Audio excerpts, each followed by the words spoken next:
The difference between training and exercising. What's up, guys? Coach Tony from Bonvex Strength, sitting in the Cabela's parking lot, about to buy a bunch of fishing stuff that I don't need. And I just wanted to touch on something. I just had a conversation with one of our lifters where he was kind of jokingly talking about like how he'd been stuck on his bench press for a while, kind of plateaued at the same weight, and wasn't quite sure how to get past that plateau. And we got to talking a little bit about how often he was training, kind of how much time and energy he could commit to training right now. And one of the jobs of a coach is to help their clients set reasonable expectations. And we're always trying to help people get more out of themselves to kind of reach their true potential, whatever, bullshit cliche you want to say. But sometimes it's about helping people understand that what they're able to commit to their training is okay, and to just have reasonable expectations as far as like what they're going to get out of it. So that led us down a conversation where we'll often hear kind of, coaches kind of like thump their chest and talk about like, you need to be training, you can't be exercising, exercise is worthless, it's just kind of going through the motions. And that's really just not true. And it all depends on what you want to get out of your training, what you want to get out of your physical exercise. And, we're talking specifically about strength training, but, the way that I would define the difference between training and exercise is that training is very systematic. It's kind of goal oriented. It's like, okay, I am lifting weights in order to accomplish X, Y, Z. It could be, I am training to deadlift 400 pounds. I am training to gain 10 pounds of muscle. I am training to compete in powerlifting. So there's some sort of end goal in mind, and that's really helpful from a motivation and an accountability standpoint. So if you have some sort of deadline to your training, I'm competing in powerlifting on this date, and by this date, I want to squat, bench, and deadlift this much. That's really good for holding you accountable. It helps the coach a lot too, because as they map out the training, it helps keep everybody in line. Now, the way exercise is different. Exercise is just moving your body in whatever way you choose in order to have better health outcomes. That's kind of generally what we're exercising for. So it's like, okay, I'm exercising so I can keep a healthy body weight. I'm exercising so I can increase my bone mineral density. I'm exercising so I can decrease my risk of cardiovascular disease. And when you talk yourself through these things, yeah, maybe they sound like a little bit less badass than like, I want to squat, bench, deadlift, whatever.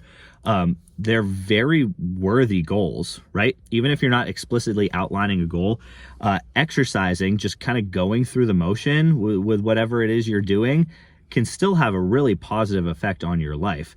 And we operate a gym where we train a lot of powerlifters, and even our people who don't compete in powerlifting are generally pretty goal oriented. They want to see progress in the weight that they're lifting. They want to see progress in their physique.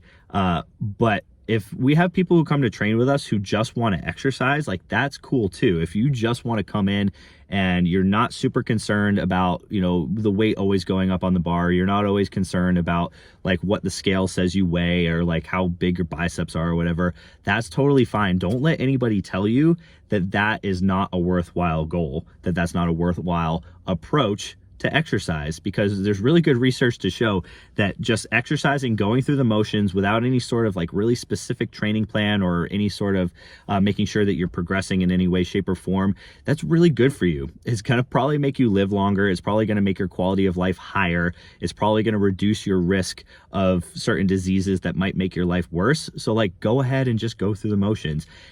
It's really important to be honest with yourself. If you don't want to train really fucking hard and super fucking consistent, like that's fine. Just understand you're not going to get specific adaptations. Like if you want to deadlift double your body weight, there's probably very specific training that you have to do, and a certain amount of consistency and a certain amount of like suffering, for lack of a better term, that you're going to have to go through to get there. If you don't want to do that, that's cool. You're still probably going to get something out of strength training, and I still think you should do it. But it's all about being honest with yourself, what you're able to give to your training, and everyone's got something different they can give to training during different periods of their life. I've coached people who have been exceptionally focused and hardworking in their training specifically for performance-based goals, but then they have some sort of lifestyle shift. They move to a different city for a new job. They start having a family, and suddenly sleep is out the window. Schedules get shaken up. Suddenly they can no longer be the only person that they're responsible in their life. And suddenly they just don't have as much to give towards their training. So they kind of shift their mindset. Okay, I'm training for powerlifting. Now I am exercising to have a better quality of life. That's okay. And that's, I think, just kind of a natural evolution of the way that exercise plays a role in our lives. Doesn't mean that that person can't someday come back to training for something more serious, but you have to be very honest with yourself and be objective about what type of energy and enthusiasm you have to give to your training at any one time. So if you feel like your strength training, where strength training lives in your life, is starting to shift from training to exercising, don't feel bad about it. If you have, if you're not satisfied with what you're getting out of your strength training, look at yourself in the eye and say, like, am I more just exercising, just kind of going through the motions? And do I need to reframe it in my mind? Okay, I'm going to start training for real with more enthusiasm, more effort, and more consistency. It's really up to you. Either one is fine.